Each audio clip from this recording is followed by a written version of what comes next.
Hello mga ka-uploader sa Pilipinas! Kumustamos mi amigos, mi amigas? Ito naman tayo ngayon. So review tayo ni Jollibee, Pizza, and Max. Pagkain puro ang review natin ngayon para hindi tayo magutom. So medyo hindi maganda ang takbo na naman ulit ngayon sa Philippine stock market dahil ang nagtahimik na sana dito sa gitnang silangan, nagkaroon na naman ng bumbambam. Wala talaga. Wala tayong magawa dyan. So, ang magawa lang natin ay huwag niyong kalimutan mag-subscribe sa ating channel at pakipindot ng bell button para notified ka palagi. So, ang palitan ng dollar sa may mga hawak na dolyares, malayo pang sahod, nasa 61.55 naman. Akala natin na bababa ng piso, ano, yung pula, tuloy-tuloy yung angat.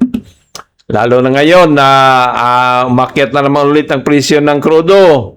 Imbis na nag-71 na, naging 78 na naman. Ayun.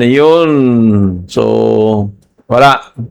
Kung hindi matapos yung ano na yan, tuloy-tuloy pa rin tayo.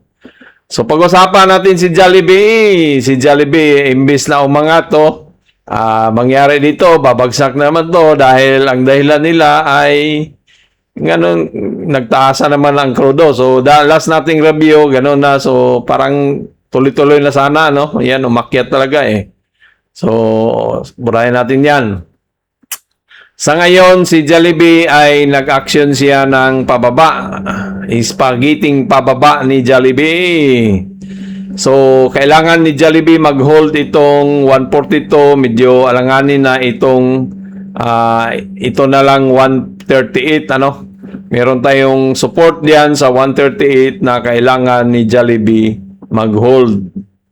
Kasi kung hindi, ay baka pulutin tayo dito ulit sa 132. So, dapat si Jollibee, Friday bukas, o Huwebes, baka ganun, mag-ganun lang siya. At dapat mag-bounce back yan siya, ano? Ang problema kung si Jollibee, dahil nga sa pangyayari ngayon ulit, baka dito naman yan sa 131, bago maganyan. So, yun yung pagmasdan natin. So, ito, imbalance na to na area ni Jollibee eh. Yan siya dyan, oh. Walang ganong bintahan dyan. Kung titingnan natin, buying. So, puro binta lang yan. So, walang, walang ganong suporta. So, dapat talaga umangat na yan siya, eh.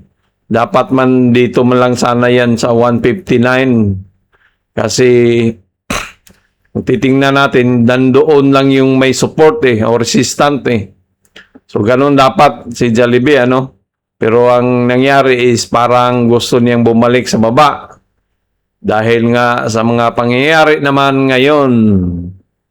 So, titingnan natin kung kaya pa bang lumipad ni Jollibee papunta sa ating target price ng ating mga broker na 185 to 34,300.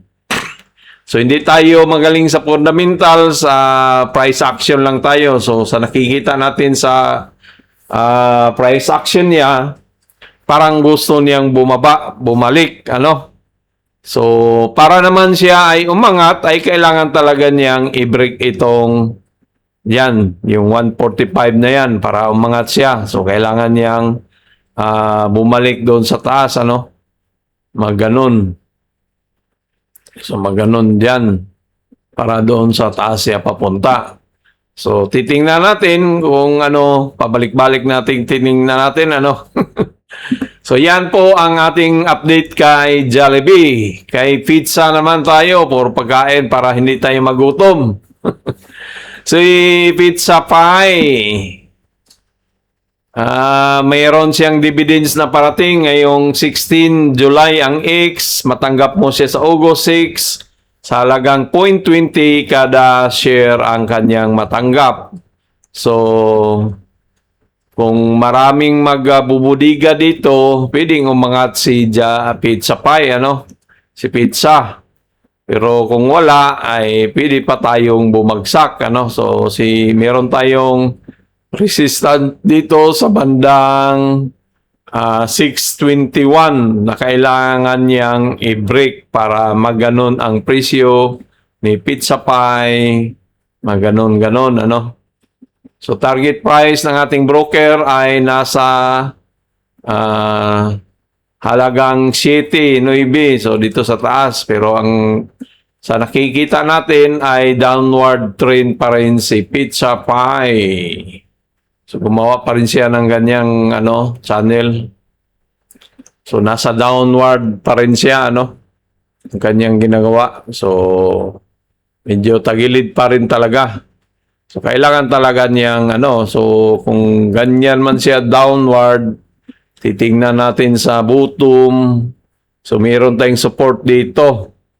Although, na-try na niya, pero hindi pa kailangan mag-hold talaga diyan sa 5.62 si Pizza Pie. So, ngayon, bullish naman siya, umangat siya, Pero dapat talaga magtuloy-tuloy yan kasi kung hindi ito mag-hold tong ito natin, meron tayong support dito. Kung hindi yan mag-hold, mag-aari mag-ganon. Kung mag-hold, mag-hold. Kung hindi mag-hold, pwedeng doon tayo sa 5.62, yung kanyang, so walang volume, walang ganong balita, so so bearish pa rin tayo kay pero ang target price natin kay long term ay nasa city. Hindi natin alam kung kailan yan siya babalikan zone sa taas. Max Group, itong Max Group, ito ba yung nagsusupply ng mga pagkain sa mga airport? Hindi. Ay, ito pala Max Restaurant pala to.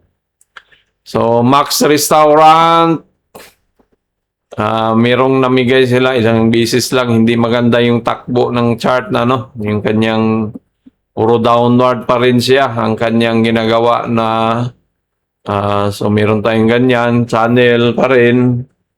So, pwede natin kopyahin yan dito. So, ito na lang para medyo mataas-taas na target price.